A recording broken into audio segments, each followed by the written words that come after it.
دعاء قنوت الوتر.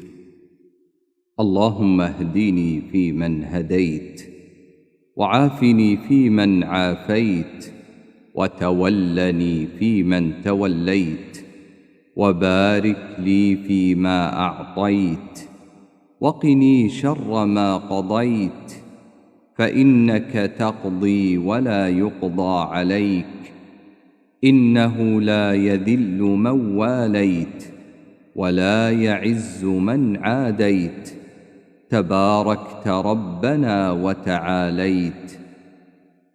صحيح الترمذي.